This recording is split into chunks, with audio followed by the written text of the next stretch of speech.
Mana hujan lagi, jalur licin, ngejos. Setelah melewati hutan karet, kami mulai memasuki vegetasi hutan dengan semak-semak. Di jalur saya masih bisa melihat pipa saluran air dari atas.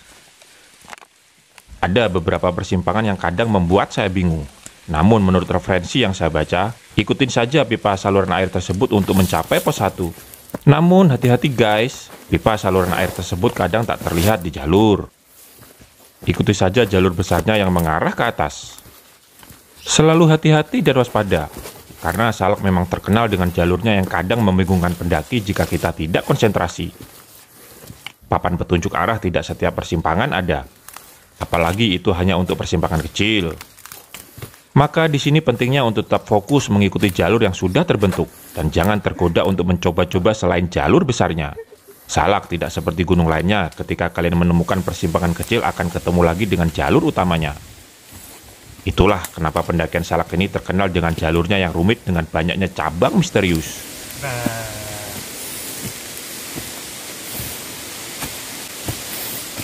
Tiba di area lapang namun gak ada petunjuk apakah ini pos 1 atau bukan. Like and subscribe, Anam. Hanya terlihat papan petunjuk ke arah puncak 1. Akhirnya masuk channelnya Anam. Kemungkinan ini adalah pos 1, tapi saya tak bisa memastikan itu.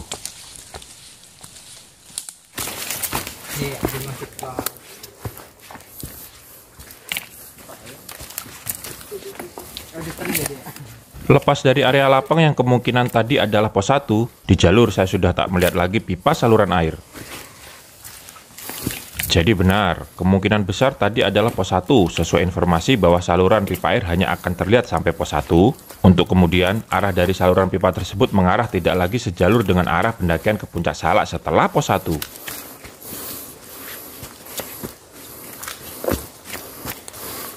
Sepanjang jalur yang telah kami lalui, terlihat vegetasinya berupa hutan hujan tropis dengan ciri khas hutan yang selalu basah. Dan saat ini adalah musim penghujan. Baru memasuki rimbunnya hutan Salak saja, sedari tadi rintik gerimis sudah menemani kami sepanjang trek. Halo. Sebenarnya tidak direkomendasikan ke Salak saat musim penghujan. Saat kemarau saja di hutan Salak sering turun hujan. Apalagi saat musim penghujan seperti ini. Selalu perhatikan jalur dan langkah kalian ya kawan. Jalur pendakian Salak ini didominasi trek licin apalagi jika hujan turun deras. Baru rintik gerimis aja jalur terasa licin dilewati. Edit Anam nanti bang. Yoi. Dia ngajak tuh. Gue bisa belum tahu dia. Kan ntar gue belajar sama dia.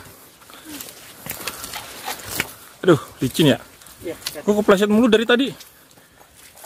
Kamu kalau di batu tadi. Apa sepatu gue yang licin? Berosot mulu. Kapan? Kayak nggak nancep gitu sepatu gue. Wah, ini tambahin lagi ya. Ini dekat kantor tuh tadi mau promo mulu.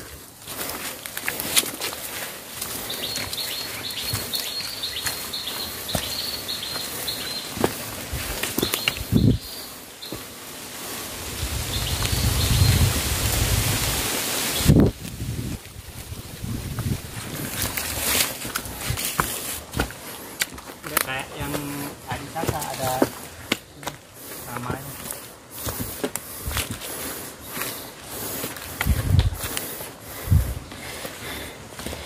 Gimana bro? Ya capek. Ya. Gimana Kang CP? CP. Ya itulah. Gerimis sajanya ke bawah angin. Duduk aja dulu sini. Main.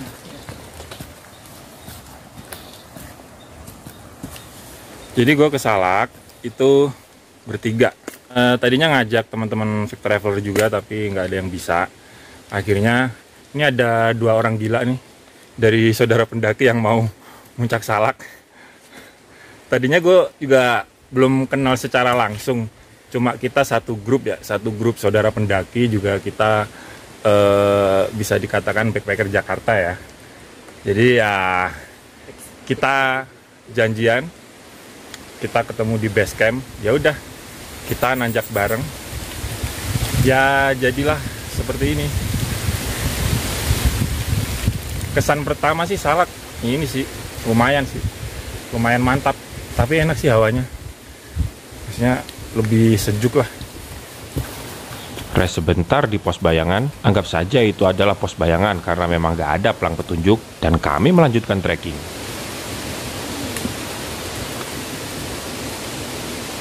Cuaca makin tak menentu. Rintik hujan yang sebelumnya intensitasnya ringan, makin sering dan sudah cukup membuat kami basah meski tak guyup. Angin bisa kapan aja datang tiba-tiba dan mengguyur dengan siraman air. Tiba-tiba juga bisa menghilang. Setiap angin kencang datang, pasti membawa guyuran air atau juga kadang diiringi kabut tebal. Cuacanya sangat misterius. Tak bisa dipastikan interval datangnya, kapan datang kapan pergi tak bisa diprediksi.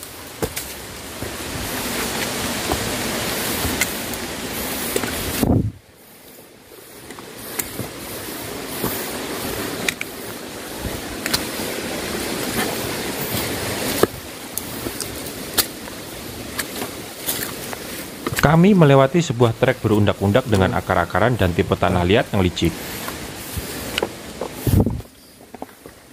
Di beberapa undakan, ketika lutut saya angkat, tingginya sudah sejajar antara perut dan dada. Belum sampai dengkul ketemu muka sih, tapi buat para pendaki, kebayangkan gimana beratnya melewati trek semacam ini dengan beban keril di punggung puluhan kilo atau puluhan liter?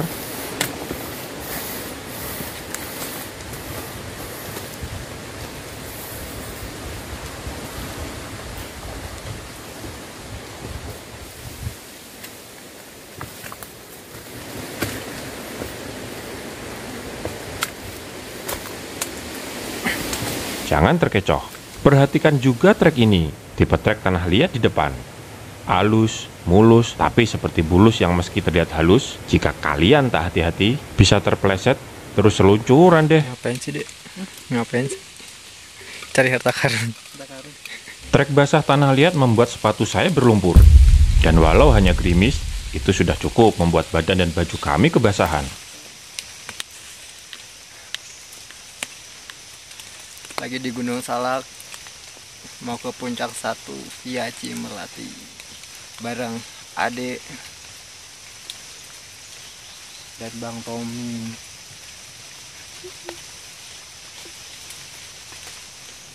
Di sana aja. Setelah beristirahat, hanya untuk menghangatkan badan sebentar, kami melanjutkan trekking. Rintik gerimis masih setia menemani. Kami masih bertahan untuk tidak memakai raincoat karena oke lah kalau hanya rintik gerimis daripada memakai raincoat yang akan membuat trekking kami kurang nyaman. Terlebih jika harus melibas tipe trek seperti ini, memakai raincoat pasti akan sangat mengganggu.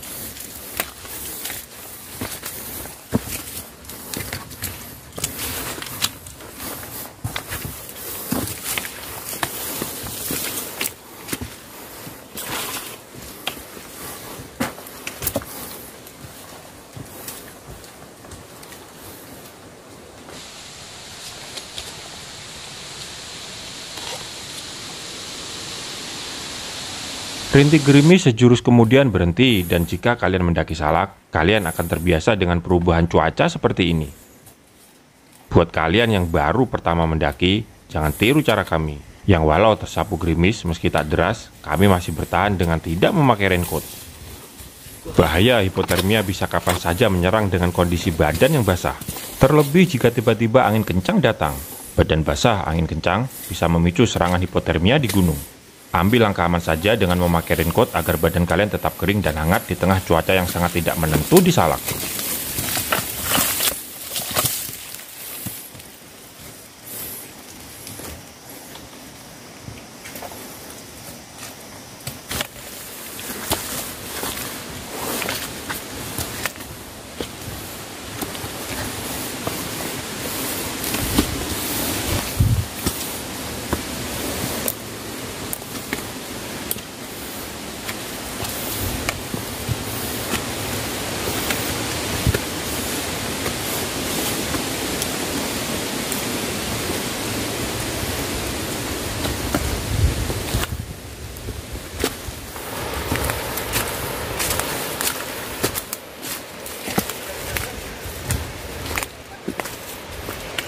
Akhirnya tiba juga saya di pos 2.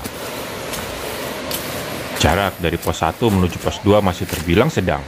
Tak terlalu jauh dan lama, namun juga tak bisa dibilang dekat. Secara umum, treknya masih terbilang normal untuk ukuran gunung dengan ketinggian 2000-an mdpl. Pos berapa ini? Pos 2 malah sini. Baru pos 2. Ya. Kayaknya ini. Ini di titik ini lama nggak diupdate, itu jalurnya benar.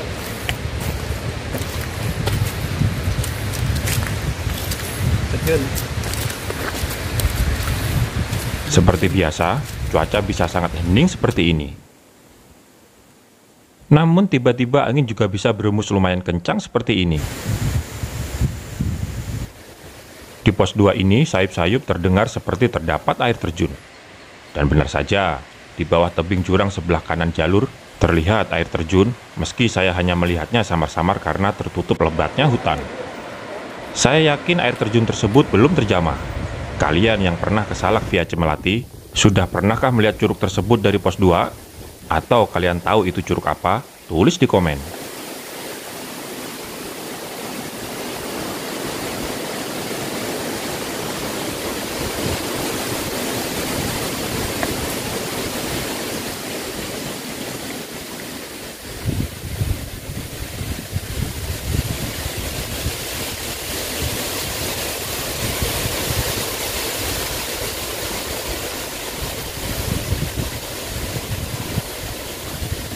Di pos 2 ini kami juga tak berhenti lama alias keril masih di punggung. Kami melanjutkan trekking menuju pos 3. Kalian juga nih Bang. Berbagi informasi aja nih buat kalian yang belum pernah mendaki sama sekali.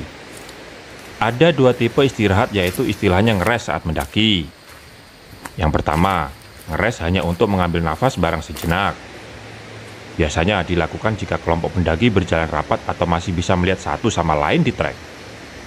Rest tersebut pendaki tidak melepas keril seperti yang kami lakukan di pos 2 tadi. Yang kedua adalah rest dengan melepas keril. Rest tersebut biasanya durasinya agak lama. Itu dilakukan jika pendaki sudah berjalan lumayan jauh. Atau bisa juga jika kelompok pendaki bermaksud menunggu kawan sependakiannya yang berada di belakangnya yang sudah tidak terlihat mata. Nah, ngeres tipe tersebut biasanya dilakukan antar pos. Namun jika kondisi tertentu, salah satunya seperti yang tadi sudah saya sebutkan, rest dengan melepas keril bisa dilakukan dimanapun tergantung kesepakatan antar kawan pendakian.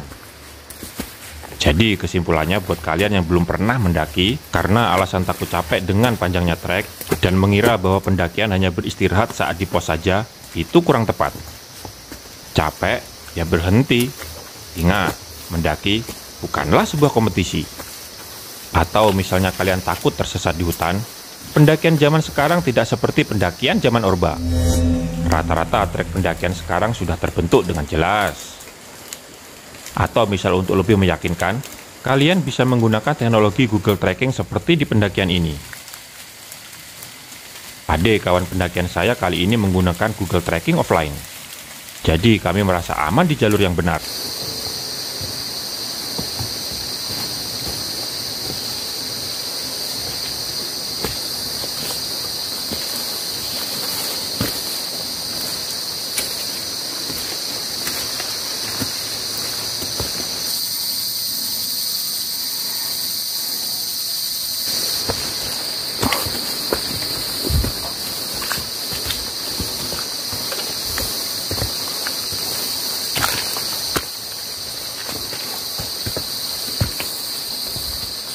Yuhu.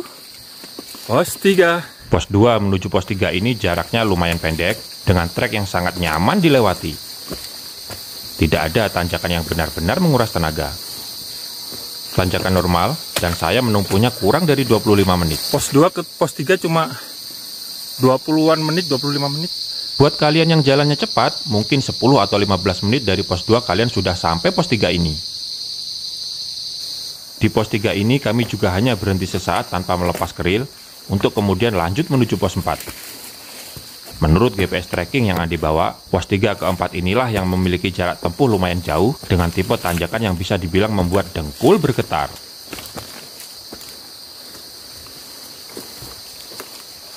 Cuaca terlihat baik-baik saja, meski badan dan baju saya sebenarnya basah, terguyur gerimis saat kami trekking dari pos 1 menuju pos 2. Saya hanya berharap cuaca akan terus seperti ini sampai pos 4. Tenang, nyaman, tanpa kabut, dan angin hanya semilir sepoi yang kadang diiringi dengan kicau burung hutan nan syahdu.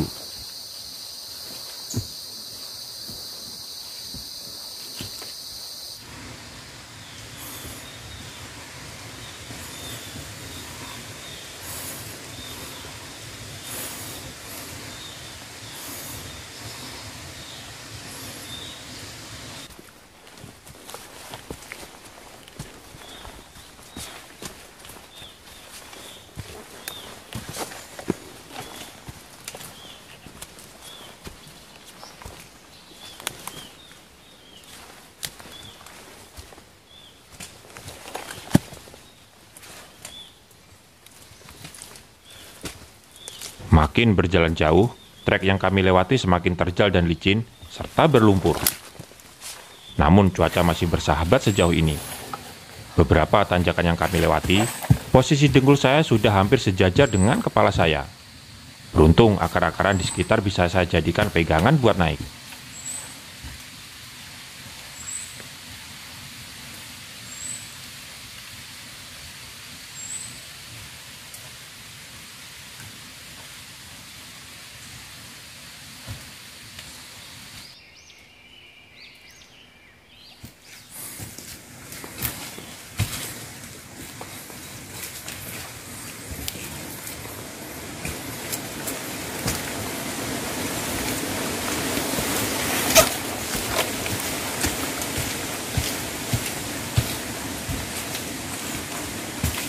Dengar nggak angin yang barusan lewat? Itu belum termasuk angin yang kencang. Tiba-tiba suasana kembali hening. Perasaan ini seperti dimain-mainkan. Kadang ditarik, kadang diulur. Sebegitu tegakah kamu mempermainkan rasa ini? Apakah ini harga yang memang harus saya bayar untuk mencapai puncak kasih sayang? Tapi saat ini saya sedang mendaki, tidak sedang mengiringi hati. Yang kadang rindu, tapi seringnya semu. Dengkul ketemu otak. Otaknya kamu kepala.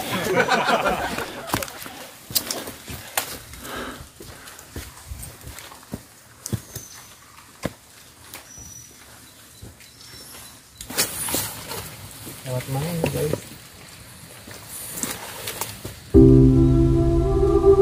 Titik-titik kecil air mulai kembali turun dari langit.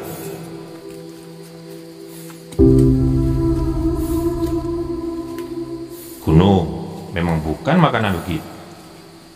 Kata sebagian orang, naik gunung hanya akan membuat sakit. Mereka lupa, sesuatu jika didapatkan dengan sulit, apalagi pahit, maka hasil yang kalian dapat adalah hati, bukan sekedar kulit.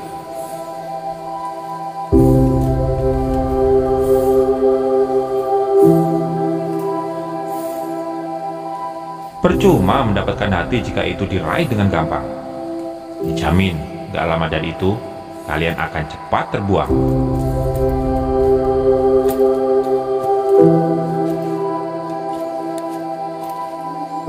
Mendaki rasa butuh pengorbanan. Lebih dari perjuangan. Namun, hasil yang kau dapat, sehidup semati kau akan dipertahankan.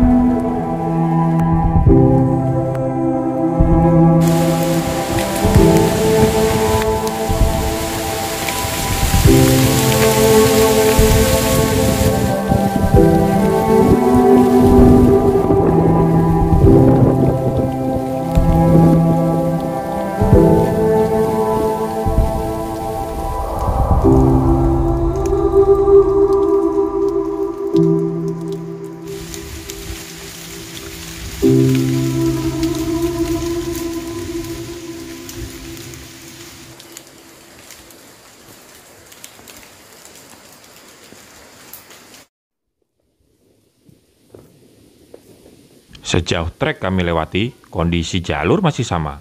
Terjal, dan di beberapa bagian, tanah liat berlumpur dan licin.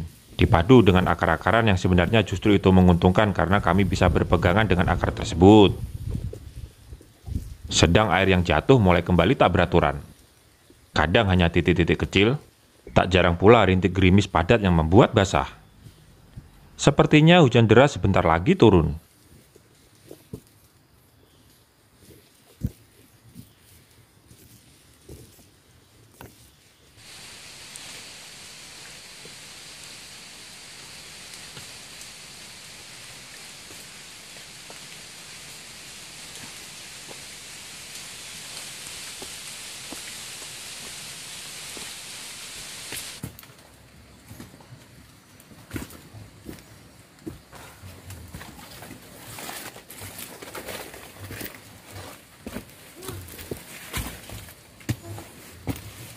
Sampailah langkah kami terhenti melihat jalur tertutup oleh pepohonan yang tumbang dan patah.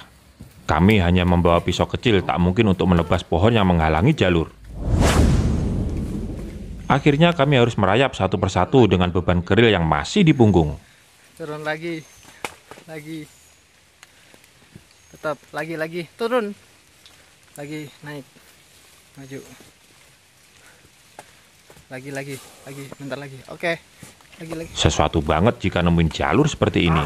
Seperti pengalaman saya saat summit Pangrango, bedanya sekarang dengan membawa keril, sensasi yang dirasakan pun berbeda.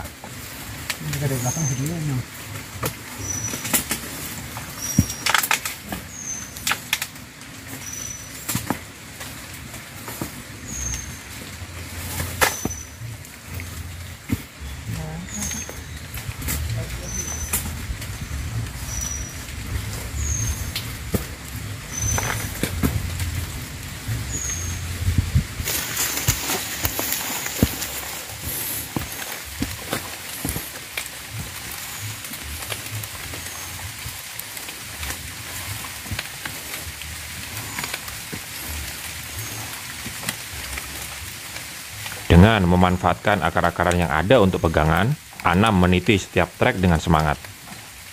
Tubuh Anam di antara kami bertiga dia yang paling kurus, jadi itu sangat membantunya untuk mengurangi beban saat naik.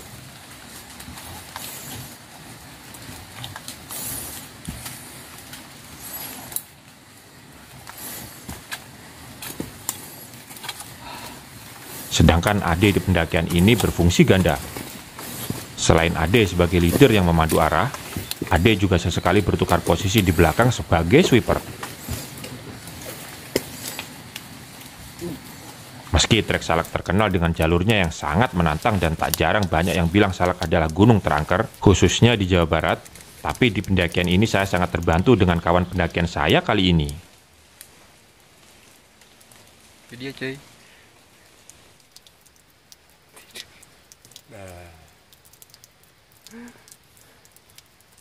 Kami mengambil rest di jalur, rebahan bareng sebentar, dan sesekali melihat ke langit saat kabut datang. Suasana hutan dengan pohon-pohon yang menjulang tinggi dari bawah ke atas terlihat begitu epik dengan gradasi putih menawan.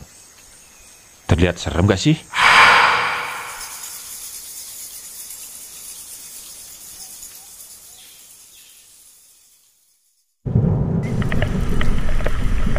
Kami melanjutkan trekking diiringi dengan intensitas gerimis yang makin deras, diselimuti kabut di sekeliling jalur yang kami lewati. Sekarang saya merekam momen ini dengan tidak menggunakan kamera standar, dikarenakan kamera yang saya bawa memang tidak waterproof. Saya memakai action cam yang mungkin akan terlihat lebih shaky, dikarenakan tanpa adanya stabilizer kamera.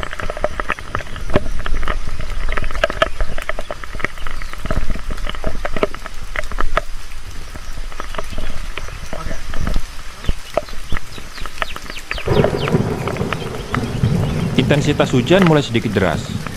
Anam dan adik pun berinisiatif untuk memakai raincoat. Sedang saya bertahan untuk tidak memakai raincoat dengan alasan itu membuat saya kurang nyaman saat trekking di gunung. Lagian menurut saya, badan dan baju saya sudah kepalang basah sedari tadi saat gerimis mengguyur.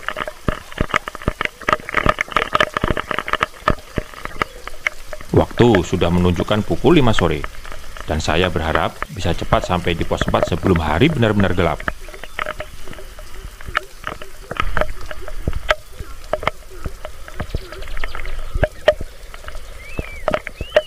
Setelah Anam dan adik selesai memakai raincoat, kami kembali trekking dengan guyuran hujan yang sedikit lebih deras.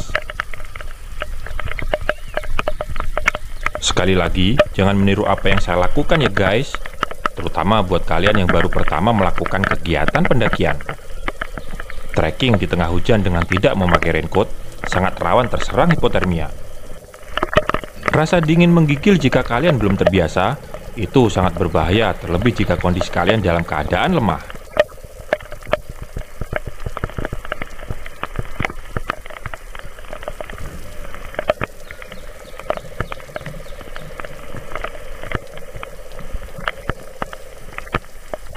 Jalur semakin terjal dan curam. Hujan semakin deras, jalur pendakian mulai dilewati aliran air sedikit demi sedikit dengan genangan di sana-sini. Semoga saja hujan tidak bertambah deras lagi, karena dari cerita-cerita tentang pendakian Gunung Salak, jika hujan sangat deras dan lebat, maka bisa saja terjadi banjir di jalur yang katanya memang trek Salak merupakan jalur air bah dari atas Gunung Salak. Semoga saja itu tidak terjadi.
Pukul 6.15 petang, kami sampai di pos 4. Awal dari cerita pendakian Salak ini saya mulai. Dan keesokan harinya kami sampai di Puncak Manik, puncak tertinggi Gunung Salak. Jangan mengaku pendaki Jakarta jika Salak aja belum kalian coba. Gunung yang lokasinya paling dekat dengan ibu kota.